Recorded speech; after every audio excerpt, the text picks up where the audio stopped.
मला या गोष्टीचं समाधान आहे। कोरोनाच्या काळामध्ये एक संकल्प त्या ठिकाणी आम्ही केला होता।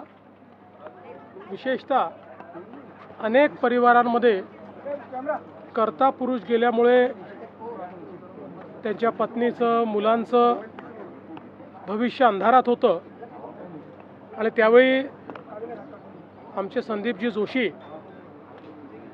हे सिद्धिविनायक फाउंडेशनच्या वतीनं पुढे आले आणि त्यांनी घोषणा केली की अशा परिवारांचं पालकत्व हे आम्ही स्वीकारू।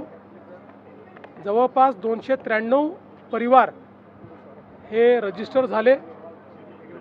मी देखील तेव्हा त्यांना सांगितलं की यापैकी 100 परिवारांचं पालकत्व हे मी देखील त्या ठिकाणी स्वीकारेल। त्यांनी स्वतः कोरोनापासून आजपर्यंत त्या परिवारांचं शिक्षण असेल, त्यांच्या इतर सगळ्या गोष्टी असतील, या सगळ्या गोष्टींकडे त्यांनी लक्ष दिलं आणि आज त्यापैकी एका एकल मातेचं विवाह या ठिकाणी झालेला आहे।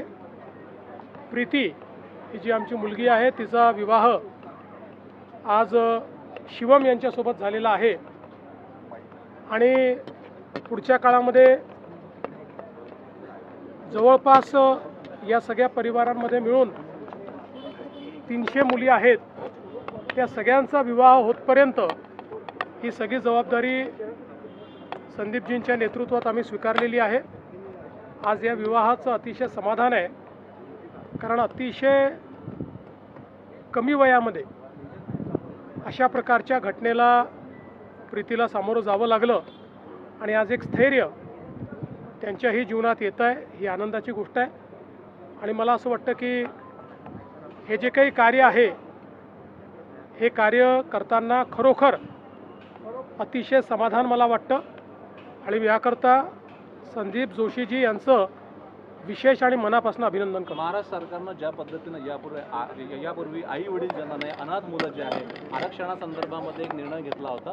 कोविडमध्ये जे लोक अनाथ मुलं असतील त्यांच्या आरक्षणासाठी महाराष्ट्र सरकारनं ज्या पद्धतीने योजना आणली आहे त्या संदर्भात काय सांगा? महाराष्ट्र सरकारने अनाथ मुलांकरता 1% आरक्षण हे त्या ठिकाणी दिलेलं आहे आणि आता मोठ्या प्रमाणात त्यातनं नियुक्त्या होत आहेत आणि ही पण समाधानाची बाब आहे की अतिशय गरीब अनाथ आणि अनेक वेळा तर अनाथ आश्रमातच ज्यांना राहावं लागतं, नातेवाईक देखील कोणी काळजी घ्यायला नाही, अशीही मुलं आणि मुली ज्यावेळी मेहनत करून परीक्षा देऊन या आरक्षणामुळे त्यांना संधी मिळते आणि सरकारी नोकरीमध्ये ते जातात, ते बघितल्यानंतर खरोखर मनाला समाधान होतं।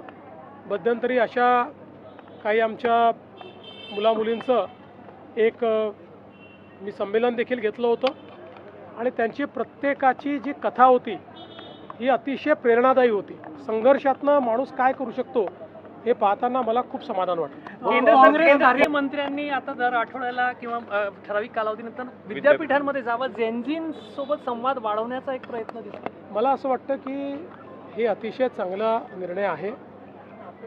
शेवटी आपली जी विद्यापीठं आहेत ही आपलं भविष्य निर्माण करणारे केंद्र आहे आणि अशा प्रकारचा संवाद झाला तर शासन काय करतं आहे, देशाची दिशा काय आहे, जगाची दिशा काय आहे हे आपल्याला विद्यार्थ्यांपर्यंत पोहोचवता येईल आणि विद्यार्थ्यांचे आशा आकांक्षा अपेक्षा आणि स्पंदनं ही त्या ठिकाणी फर्स्ट हँड आपल्या मंत्र्यांना देखील समजतील। एक चांगला उपक्रम। टीडीआर प्रकरणामध्ये आपण आपल्याकडे स्वाधिकार घेऊन कोर्टामध्ये काही याचिका दाखल करण्यासंदर्भात काही विचार आहे का सरकार? कुठला विषय? टीडीआर प्रकरण कुठलं सर 92 लाख लाडक्या बहिणी ज्या अपात्र ठरणार आहे साहेब, या संदर्भात यापूर्वीही क्लॅरिफिकेशन आलं आहे